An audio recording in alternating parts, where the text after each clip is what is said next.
In this lecture, guys, we will have a certain overview, if you like, how to select shapes and what's inside the shape layer and how to create a perfect circle and a square. That's all. It's very easy. Now, we created a shape layer before.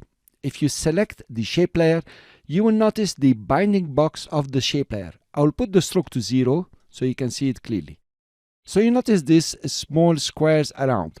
This is the binding box of the shape layer. So if you click here, you are selecting the shape layer. Let's delete the shape layer and go further. Let's go for the rectangle tool and draw a shape. So now we see the binding box of the shape layer. If I go directly for the selection tool, notice the binding box has changed. This binding box with these small squares with a white dot inside are the binding box of the shape inside the shape layer. So actually you have a shape layer and you have a shape, and you have the possibility to select the whole shape layer or the shape itself. If I select the shape layer, for example, and come to draw another shape, that's the first thing I will do. For example, an ellipse.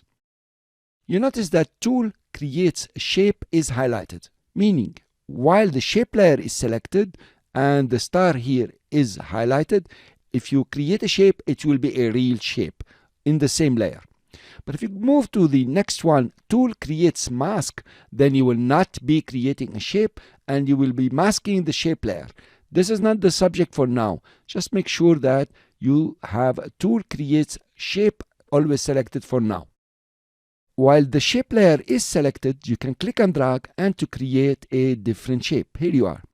Now, inside the shape layer, you have ellipse 1 and rectangle 1.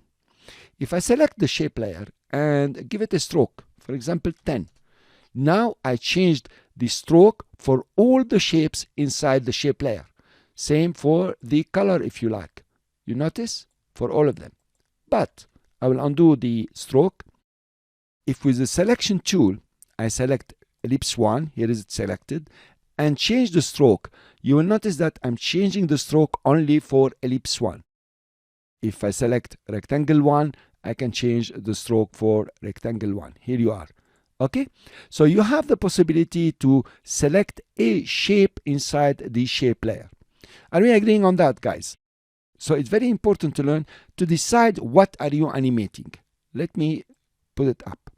Now, if you select the shape layer, you have the transform here and you can animate any one of them. You can see the stopwatch. We have seen that already.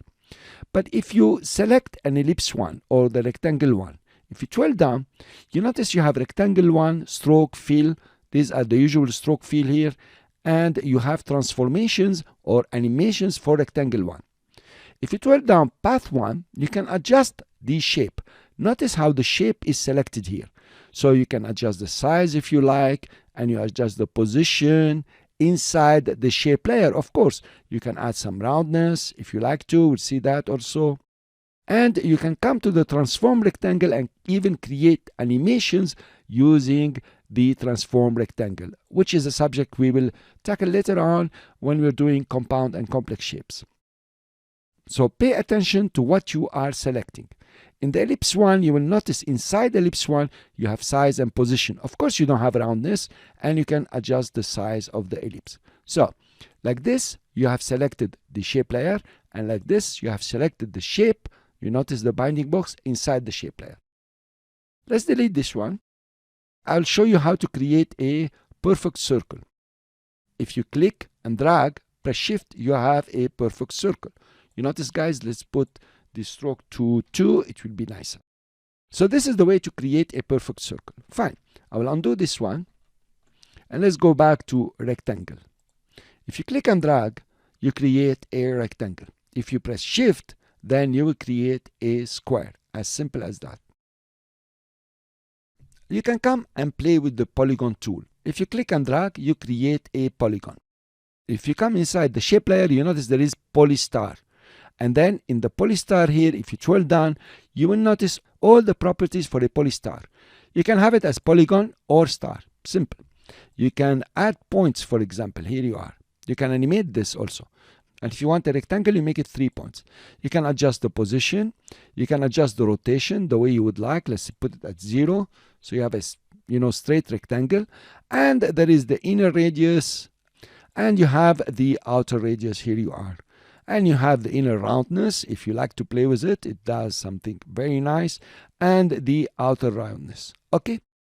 So this has been an overview of how to create shape layers and how to create shapes inside shape layers. Just be attentive and things will be okay.